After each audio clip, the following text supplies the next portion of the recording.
When 78-year-old Michael Harrison walked onto that stage, the judges thought it was a joke.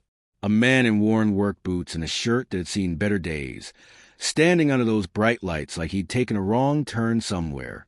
But when he opened his mouth, 3,000 people went silent, and what came out changed everything. This is the story of how one man spent 50 years hiding the greatest gift he'd ever been given, and how one moment of courage rewrote his entire life. Michael Harrison grew up in a small town in northern England called Ashford, the kind of place where everyone knew everyone, and your future was decided before you could spell your own name. His father worked at the steel factory. His grandfather worked at the steel factory. And from the age of 14, it was clear that Michael would work at the steel factory too. But Michael had a secret, something he never told anyone, not even his closest friends. When he was alone, when no one could hear him, Michael would sing, not just hum along to the radio. He would sing, really sing, the kind of singing that made the walls seem to disappear, the kind that turned a cramped bedroom into a concert hall. His voice was rich and powerful, the kind of voice that seemed to come from somewhere deeper than his chest, somewhere ancient and untouchable. He discovered it by accident when he was 12. His mother had been listening to an old record, some opera singer whose name he couldn't pronounce. She'd left the room, and Michael, curious, had tried to mimic the sound. And to his shock, it had worked. Not just worked, it had soared. He'd stood there in the living room, his heart racing, feeling like he'd found a door inside himself he never knew existed. From that day forward, singing became his secret world. In the shower, in his bedroom late at night, with a pillow pressed against the door, even sometimes in the vast emptiness of the fields behind his house where no one could hear him, he'd sing everything. Classical pieces he heard on the radio, pop songs from the charts, old folk melodies his grandmother used to hum.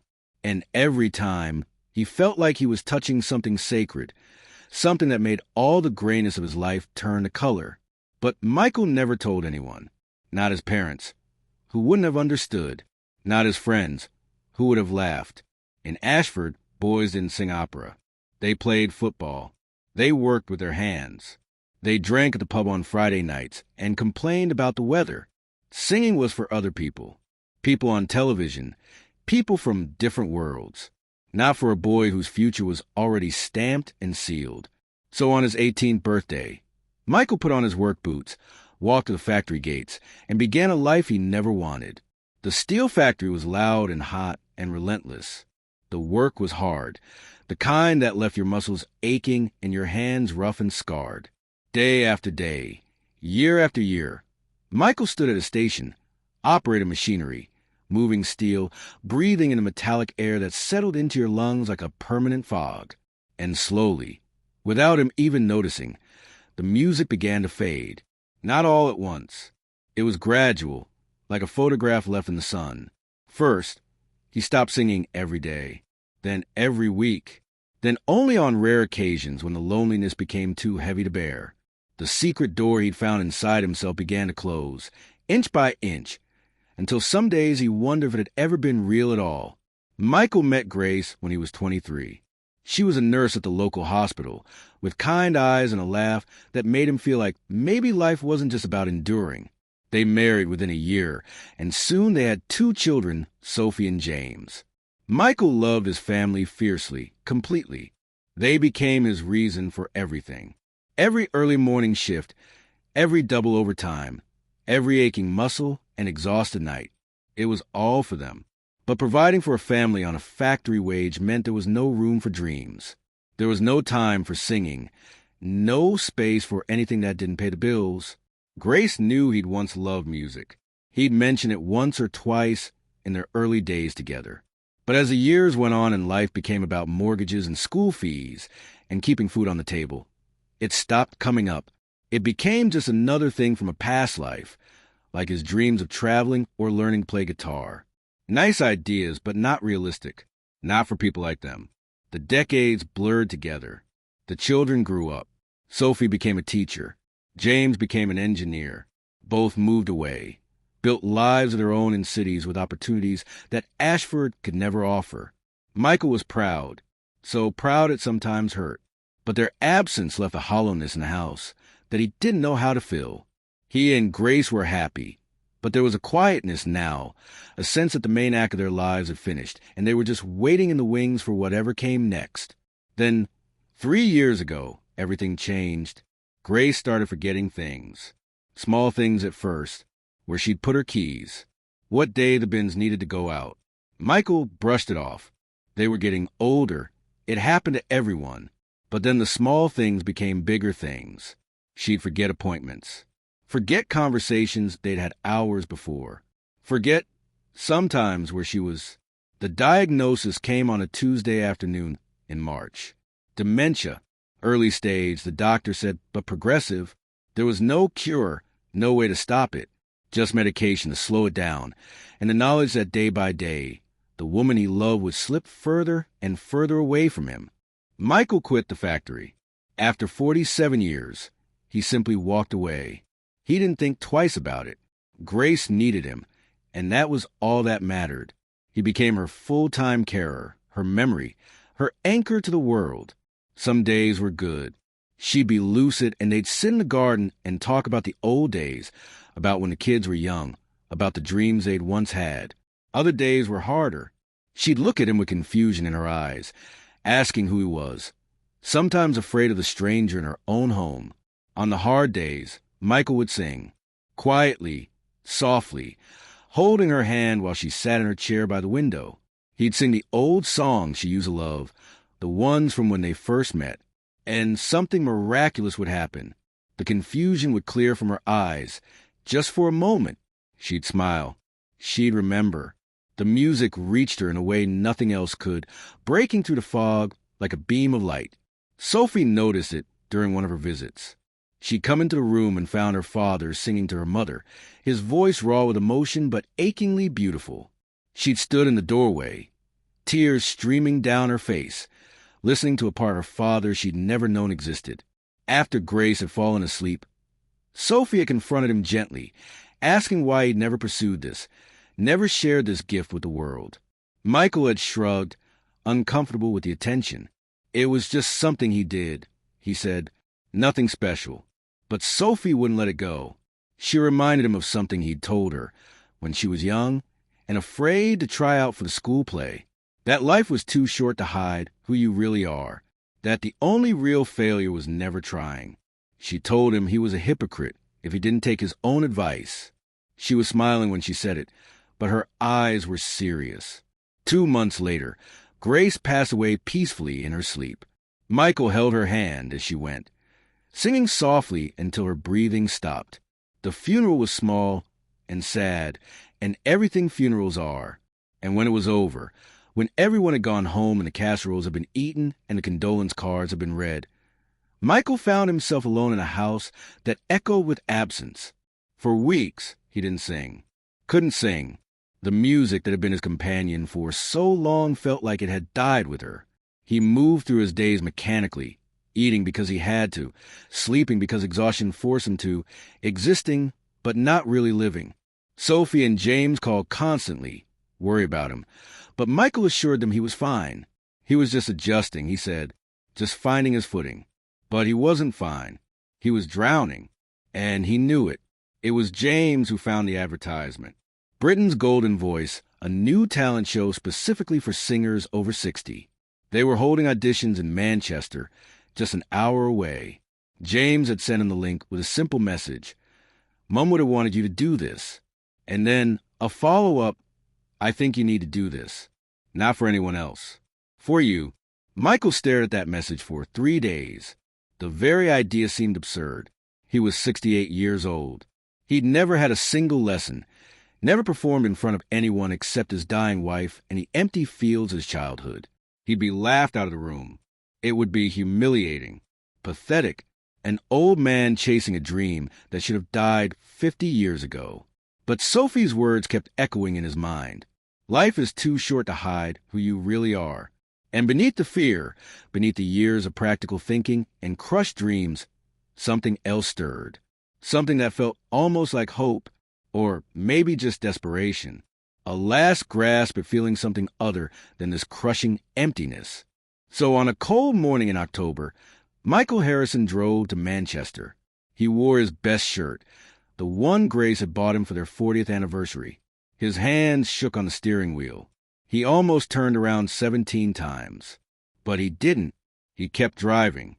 The audition venue was chaos.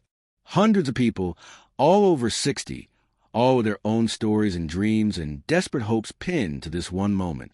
Michael felt completely out of place. Everyone else seemed so confident, so prepared. They were warming up, running through scales, talking about their training and experience. Michael just sat in a corner, wondering what on earth he was doing there. When they called his name, his legs barely carried him to the stage.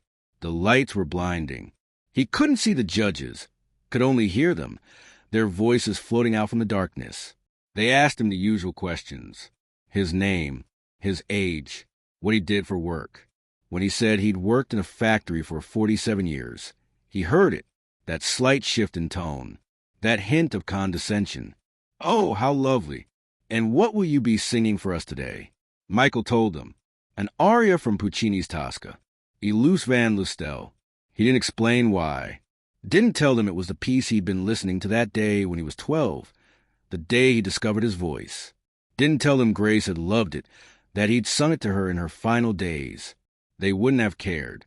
He could feel their impatience, their eagerness to move on to the next person. The music started. Michael closed his eyes, and he sang. The first note that came out of his mouth silenced the entire room. It was pure and powerful and impossibly beautiful, carrying decades of hidden passion, of suppressed dreams, of love and loss and longing. It wasn't just singing. It was a soul laid bare, every emotion he'd ever buried pouring out in waves of sound that seemed to shake the very air. The judges sat frozen. The other contestants stopped their chatter. Even the crew members, who'd heard thousands of auditions, put down their equipment and listened, because this wasn't just good. This was transcendent. This was the kind of voice that comes along once in a lifetime, raw and untrained, but blessed with something that couldn't be taught. Truth, pain, beauty, life. When Michael finished, there was a moment of absolute silence. He opened his eyes, terrified he'd made a fool of himself, ready for the polite rejection. But what he saw instead was a room full of people in tears. One of the judges, a famous opera singer herself, was openly weeping. She stood up, walked over to him, and said something he would never forget. "In 30 years in this business, I have never heard anything like that. Where have you been?" And Michael, his voice shaking, said simply, "In a factory. I've been in a factory." He got through, not just through the first round, but through every round after that. Week after week, Michael Harrison, the factory worker from Ashford who'd never had a lesson in his life, stunned audiences with his voice. The show's producers couldn't believe their luck. His story was perfect. The underdog, the late bloomer, the hidden talent discovered after a lifetime of being overlooked. But for Michael, it wasn't about the competition. It was about finally, letting himself be who he'd always been meant to be. Every time he stepped onto that stage, he felt Grace with him, felt her pride, her love, her whispered encouragement. He sang for her, for the boy he'd been, hiding in his bedroom, for every person who'd ever buried their dreams because life demanded it. The final came on a Saturday night in December. 10 million people watching on television, 3,000 in the audience. Michael stood backstage, listening to the roar of the crowd, feeling that familiar terror. But this time, it was mixed with something else. Peace. Because win or lose, he'd already gotten what he came for. He'd found himself again. His final performance was Nessun Dorma, another Puccini piece. One Grace had asked him to sing at their wedding, but he'd been too afraid to perform in front of people. He'd promised her that one day he would. That one day he'd be brave enough. This was him keeping that promise. When he hit the final note, the famous soaring climax that has brought audiences to their feet for generations, something extraordinary happened. The entire arena erupted, not just applause, but a standing ovation that seemed to shake the building. Judges on their feet, audience members crying, a wave of emotion so powerful it was almost physical. Michael won that night, but he'd already won the moment he walked onto that first stage. The prize money was substantial, enough to be comfortable for the rest of his life. But more than that, opportunities came flooding in. Record deals, concert offers, invitations to perform at venues he'd only ever dreamed of. At 68, Michael Harrison finally became what he'd been meant to be all along. The first thing he did with his prize money was set up a scholarship fund for kids from places like Ashford, kids whose talent would never be discovered because they couldn't afford lessons or didn't fit the mold. He called it Grace's gift, because she'd been the one who'd always believed in second chances, in the power of love to redeem and restore and make new. Michael performs regularly now.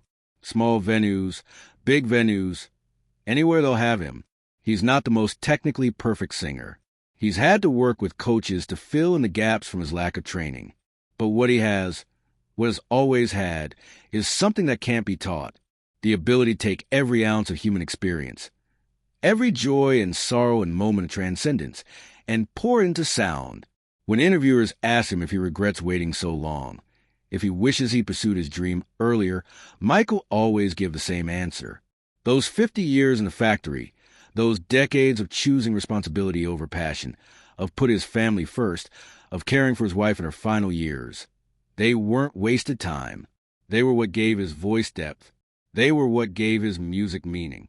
He didn't just sing notes.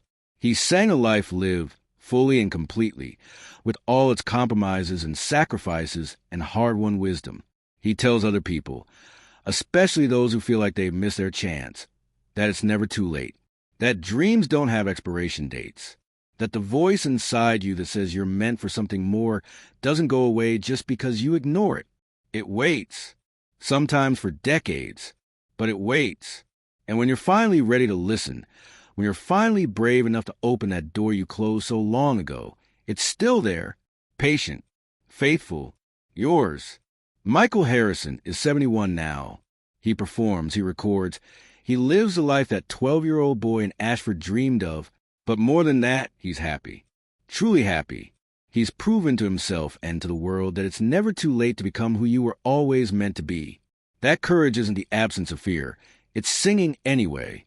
That the greatest tragedy isn't failing, it's never trying. And sometimes, late at night when he's preparing for a concert, he swears he can feel Grace there, watching, smiling, proud beyond measure. He sings for her still, every single note. He sings for the life they built together, for the sacrifices they made, for the love that sustained them through everything. But most of all, he sings for the boy who stood in an empty field 50 years ago, terrified and exhilarated, feeling the music pour out of him like light. The boy who was told his dreams weren't practical, weren't possible, weren't for people like him. The boy who believed it and buried his voice and spent half a century wondering what if. That boy got his answer, and the answer was beautiful.